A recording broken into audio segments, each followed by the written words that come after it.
ఓం నమో ఐం హ్రీం శ్రీం క్లీం గ్లౌం సౌహ అదృష్ట మహాలక్ష్మే నమః. నిసర్గీ క్షీణస్య స్తనబటబరేణ క్లమజుషో నమన్మూర్తే నారీ తిలక శనకై సుక్షితయుః చిరంతే మధ్యస్థం త్రుటిత తటినీ తీరతరుణ సమావసాశ్రేణు భౌతకుశలం శైలసంగు. ప్రపంచం మొత్తం మీ కాళ్ళ దగ్గరికి రావడానికి అత్యద్భుతమైన తంత్రము మంత్రము యంత్రము తోటి చేసి యజ్ఞ యాగాదులు చేసి బీజాక్షరాలు లిఖించి అదృష్టరత్నాన్ని తయారు చేసిస్తారు. అదృష్టరత్నం తయారు చేయగానే ఎప్పటి నుంచో ఎన్ని సంవత్సరాల నుంచో ఉన్న మాకు రకరకాల ఇబ్బందులు, రకరకాల టెన్షన్లు, రకరకాల వ్యవహారాలు జస్ట్ ఈ వీడియో చేయడానికి ముందే ఇప్పుడే ఒక ఆయన ఫోన్ చేశారు. మేము జస్ట్ మీ ఫోటో పెట్టుకోగానే జస్ట్ మీకు ఆడియో కూడా వినిపిస్తాను, ఒకసారి చూడండి. ఎప్పటి నుంచో ఉన్న సమస్యలన్నీ ఒక కొలిక్కి వచ్చి చాలా బాగా అనిపించిందండి. మేము అంతకుముందు నమ్మలేదు, ఒక్కసారి ఇంకా చాలా మంచి జరిగింది అని వాళ్ళు స్వయంగా ఇప్పుడే జస్ట్ ఫోన్ చేశారు.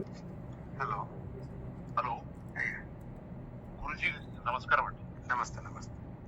నేను హైదరాబాద్ నుంచి మాట్లాడుతున్నా, సికింద్రాబాద్ మారేడుపల్లి అండి. ఇంత మొదలు కలిశానండి నేను.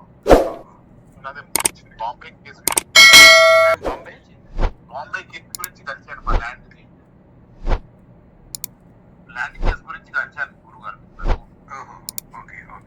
అప్పుడు జర మనకి ఇబ్బంది ఉంటే ఇప్పుడు ఈ ఫోటో పెట్టుకుంటేనే మాకు కొన్ని ప్రాబ్లమ్స్ సాల్వ్ అయినాయి మాకు.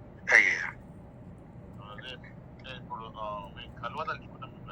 ఇట్లా ఏ విషయమైనా ఏదైనా సరే అనుకూలం కావడానికి కారణం ఏంటంటే మేము చేసే పూజ యజ్ఞము బీజాక్షరాలు మా చెయ్యి యొక్క ఫలితము, నేను పొందిన అక్షయ సిద్ధి, నేను పుట్టిన అక్షయ తిథి రోజున పుట్టడము, మహేష్ యోగి దగ్గర అభ్యాసము, యోగము, ఇవన్నీ ఉండటం వలన ఇది ఒక్క రోజుతో అవుతుంది. ఎప్పుడైనా సరే ఒకటి చేయాలంటే మినిమం 2 పుష్కరాలు, పుష్కరం అంటే 12 సంవత్సరాలు, 2 పుష్కరాలు అంటే 25 సంవత్సరాలు ప్రాక్టీస్ చేస్తే కానీ ఏదైనా అవ్వదు.